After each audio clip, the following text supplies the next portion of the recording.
गांधी जी का थोड़ा सा प्रारंभिक जीवन पर भी हम लोग यहाँ पर चर्चा देख रहे हैं, जिसमें से उसके परिवार में कौन कौन सदस्य थे। इन सारे सदस्यों के बारे में हम थोड़ा सा चर्चा करेंगे, जिसमें से आप लोग देख रहे हैं पिताजी उसके कौन थे, करमचंद गांधी, ये आप लोग जानते हैं पहले भी। उसकी माता पुतलीबाई थी और पत्नी कस्तूरबा गांधी।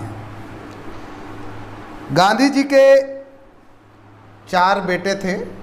एक क्या है, हीरालाल, दूसरा मणिलाल, तीसरा रामदास और चौथा है Devdas.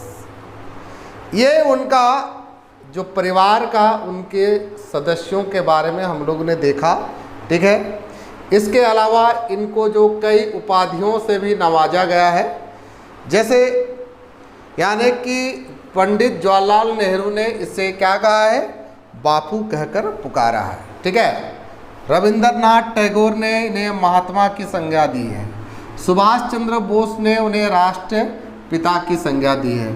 Lord Mountbatten one man boundary force की संज्ञा इन्हें दिया गया है, ठीक है। और उसी तरह से विंस्टन चर्चिल ने भारत का अर्धनंगा फकीर कहा है। किसने, यानी कि गांधी जी को भारत का अर्धनंगा फकीर कहकर संबोधित किया है। ये अगर यदि क्वेश्चन देता है तो आपका आंसर विंस्टन चर्चिल का होगा, ठीक है। उसी तरह से किसने गांधी जी को वन मैन बाउंड्री फोर्स की संज्ञा दिया है, तो ऐसा में आपका लॉर्ड माउंटबेटन का नाम आता है। उसी तरह से राष्ट्रपिता के नाम से गांधी जी को किसने संबोधित किया, तो यानी कि सुभाष चंद्र बोस के द्वारा किया गया। और उसी तरह से महात्मा के नाम से किसने संबोधित किया गांधी जी को, तो रविंद्रनाथ टैगोर के द्वारा।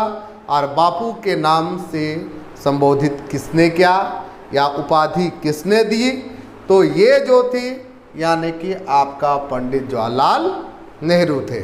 तो इन्होंने यानी कि गांधी जी को कई उपाधियों से नवाजा।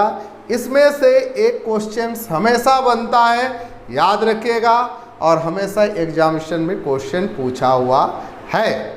तो इसलिए इसको यानी कि ध्यान देना है और देकर इसका अध्ययन करना है। अब पढ़िए, उसको समझिएगा, ठीक है। एक एक टॉपिक यानी कि पर हम लोग डिस्कस कर रहे हैं, ठीक है।